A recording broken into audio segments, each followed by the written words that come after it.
My name is Nemanja, and today we are talking about solid design principles in Java. Solid design principles were introduced by Robert C. Martin in his paper Design Patterns and Design Principles. Robert C. Martin is author of famous book Clean Code. I highly recommend you that you read this code since it gives very useful tips and tricks about writing clean code. Solid design principles can be very useful in reducing complexity of our application, since it encourages us to write more maintainable and flexible software, and it can save us a lot of headache down the road. So let's deep dive into our code examples and see how we can apply these solid principles in action. Let's go with first design principle, single responsibility. Let's say we have a class student which has three fields: name, average grade, and email. Class student represents entity in a database, and we have getter and setter methods to retrieve and set those values. But what happens when there is need for adding two additional methods? The first one is to print student name in uppercase, and the second one is to save that student to a file. First initial thought would be to add these two methods to student class, but that would break the single responsibility principle, since student class will no longer be only responsible for holding data regarding student, it will also be responsible for printing a student to file and to change the name to uppercase.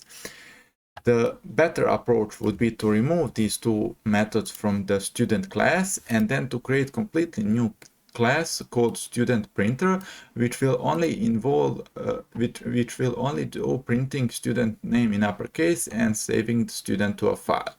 With adding this new class student printer, we assign one responsibility to each of the class. Student printer is responsible for printing student either to a file or student name in uppercase, and the class student is responsible for holding values of fields of student.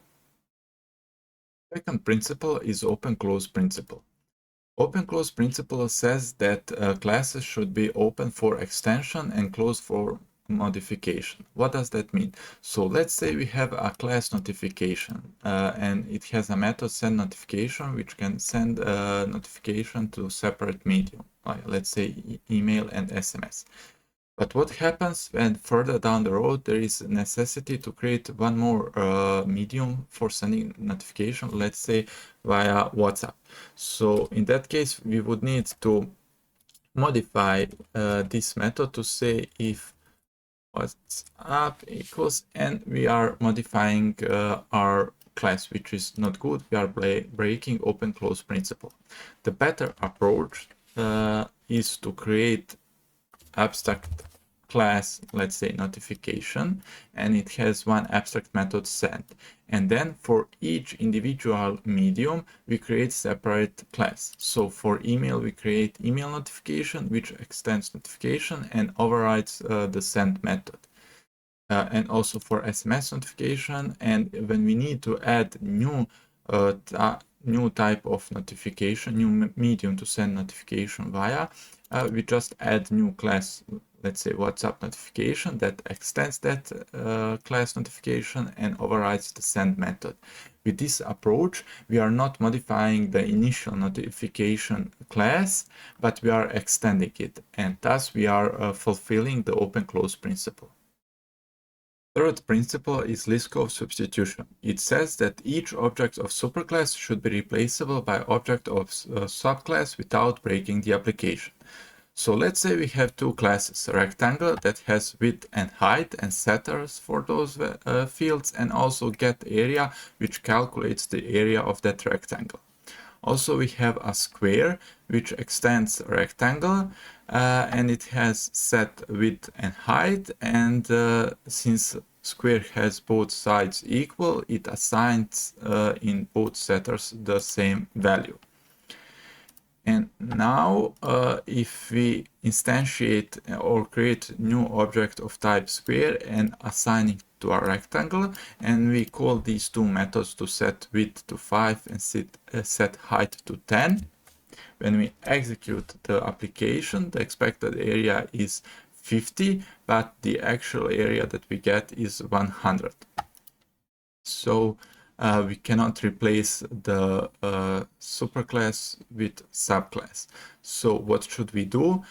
We should create new interface called shape, and that has one method getArea, and then we implement that interface in both classes.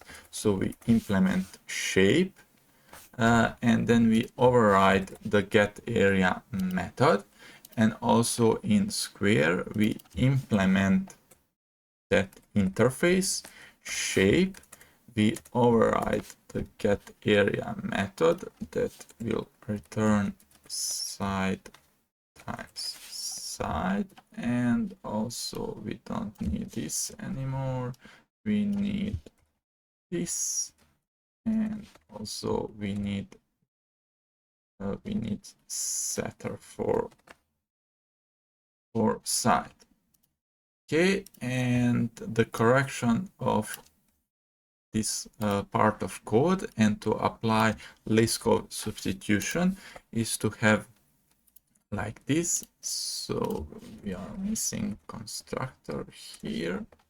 Okay, and the correction is to create two objects. The first one is of type rectangle and the second one is of type square, and then we assign it to the reference shape. So once we call the getArea in both places, we will get the exact value that is expected. So we would get rectangle area 50 and the square value of 25, as we have expected.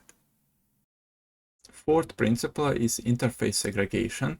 Interface segregation says that larger interfaces should be split into a smaller one, so that implementing classes only implement methods that they really need. So let's say we have interface payments with methods pay money, get card, and get cashback.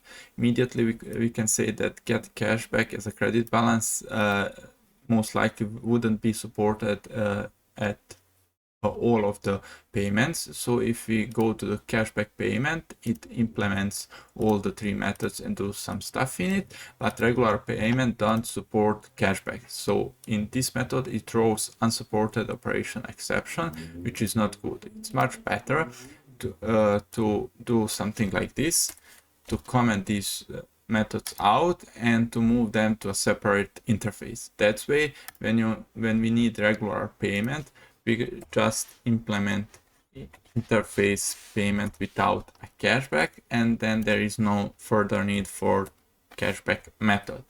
In the cashback payment, we can implement more than one interface. That's not a problem. We can implement as many interfaces as we want, and now we have all the three methods as we had in the start, but with implementing two interfaces.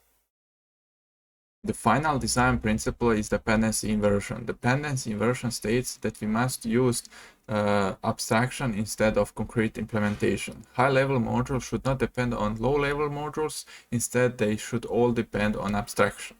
So let's see how does that look in practice. Let's say we have a class computer and it has reference to the wireless keyboard, and we instantiate that keyboard in our constructor.